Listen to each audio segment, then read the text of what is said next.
Senior صحافی اور تجزیہ کار حامد میر نے کہا ہے کہ کوئی مانے یا نہ مانے، سچ یہ ہے کہ پاکستان کو عام لوگوں نے نہیں بلکہ خاص لوگوں نے زیادہ نقصان پہنچایا ہے، جو کہ وی آئی پی کہلاتے ہیں۔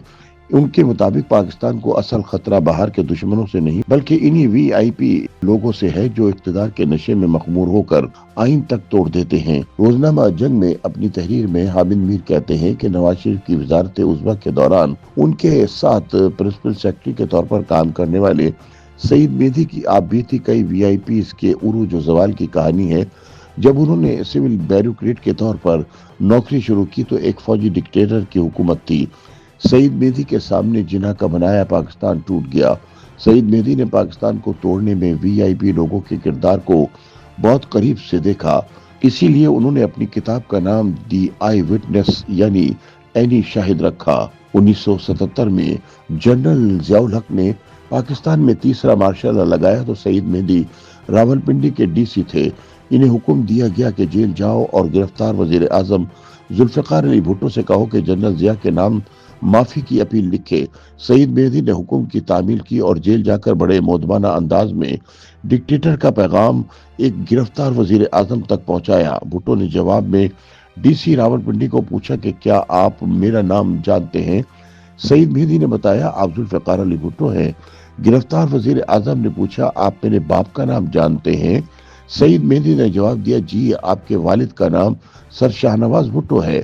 بھٹو نے پوچھا کہ ڈکٹیٹر کا کیا نام ہے؟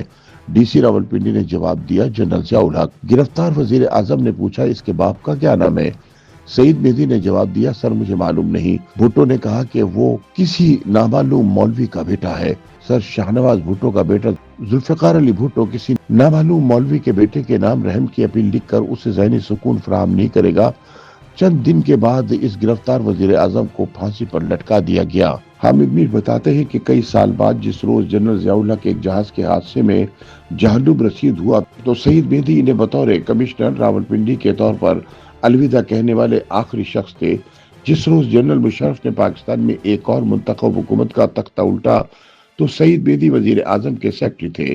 انہیں وزیر اعظم نواز شریف کے ہمراہ گرفتار کر لیا گیا۔ وہ 2 سال جیلوں میں رہے۔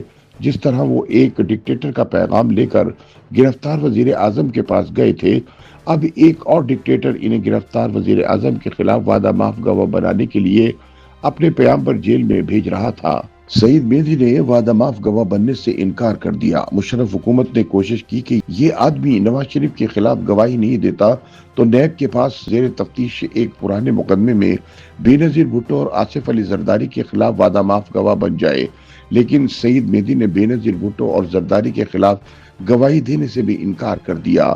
کچھ برسوں بعد 2008 میں آصف زرداری اور نواز شریف نے مل کر جنرل پرویز مشرف کو صدارت سے استعفیٰ دینے پر مجبور کر دیا۔ سعید میدی کی کتاب جنرل مشرف جیسے طاقتور وی آئی پیز کے عروج و زوال کی کہانی ہے۔ حامد میر کے بقول سعید میدی نے ایک بیوروکریٹ کے طور پر جو کچھ دیکھا وہ لکھ دیا۔ کارگل کی جنگ کے بارے میں انہوں نے جو لکھا وہ نیا نہیں۔ وہ بتاتے ہیں کہ جنوری 1999 میں جنرل مشرف نے مجھ سمیت 4 صحافیوں کو اپنے اس منصوبے کے بارے میں بتایا تھا، لیکن ہم اسے آف دی ریکارڈ سمجھ کر خاموش رہے۔ ہمیں نہیں پتا تھا وزیر اعظم اس پورے آپریشن سے لا علم تھے۔ سعید میدی بتاتے ہیں کہ محمد علی جناح کی ہمشیرہ محترمہ فاطمہ جناح کو بمبئی میں ان کی جائیداد کے عوض موہاٹا پیلس کراچی الاٹ کیا گیا تھا، جہاں پر ان کی پراسرار موت واقع ہوئی۔ ان کے مطابق فاطمہ جناح کی موت کی تحقیقات کے لیے ایک کمیٹی بنائی گئی جس کے سامنے کمشنر کراچی سید دربار علی شاہ نے بیان دیا۔ جب وہ موت کی خبر سن کر موہاٹا پیلس پہنچے تو فاطمہ جناح کی گردن پر تشدد کے نشانات تھے اور ان کا سر خون میں ڈوبا ہوا تھا۔ پولیس نے انہیں بتایا کہ وہ باتھ روم میں پھسل گئی تھی جس کی وجہ سے انہیں زخم آئے۔ پولیس نے اپنی نگرانی میں ان کی جلدی تدفین کر دی۔ سعید میدی نے سوال اٹھایا کہ محترمہ فاطمہ جناح کی موت کی انکوائری رپورٹ ہم کہاں سے تلاش کریں؟ سعید میدی افسوس کے ساتھ لکھتے ہیں کہ جنرل ایوب خان کی طرف سے محترمہ فاطمہ جناح کو غدار قرار دینا پاکستان کی تاریخ کا سب سے مایوس کن واقعہ تھا۔ اس سے پتہ چلتا ہے کہ ہمارا حکمران طبقہ اختلاف رائے کرنے والوں کے خلاف کہاں تک جا سکتا ہے۔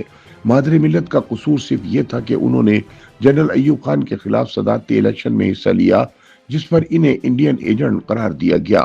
سعید میدی لکھتے ہیں کہ قائد اعظم خوش قسمت تھے کہ پاکستان بننے کے بعد صرف 1 سال تک زندہ رہے. اگر وہ مزید زندہ رہتے تو کیا پتا وہ بھی کسی بہت برے انجام سے دوچار ہو جاتے. سعید مہدی کی کتاب چیخ و پکار نہیں بلکہ کانوں میں ہلکی پھلکی سرگوشیاں کرتی ہے کہ پاکستان کو اصل خطرہ باہر کے دشمنوں سے نہیں بلکہ ان وی آئی پی لوگوں سے ہے جو اقتدار کے نشے میں مخمور ہو کر آئین توڑنے اور کارگل آپریشن جیسے فیصلے کرتے ہیں. کوئی اختلاف کرے تو اسے غدار قرار دے دیتے ہیں. اللہ تعالیٰ پاکستان کو وی آئی پی لوگوں کی حماقتوں سے محفوظ رکھے. YouTube پر گوگلی نیوز دیکھنے کے لیے youtube.com کی سرچ بار میں googly news T V type کریں. گوگلی نیوز کے پیج پر سرخ رنگ کے سبسکرپشن والے بٹن پر کلک کرنا نہ بھولیے. YouTube پیج پر اپلوڈ ہونے والی ویڈیوز سے باخبر رہنے کے لیے بیل آئیکن پر کلک کیجیے. آپ کو ہر نئی ویڈیو کے بارے میں نوٹیفیکیشن موصول ہو جائے گا.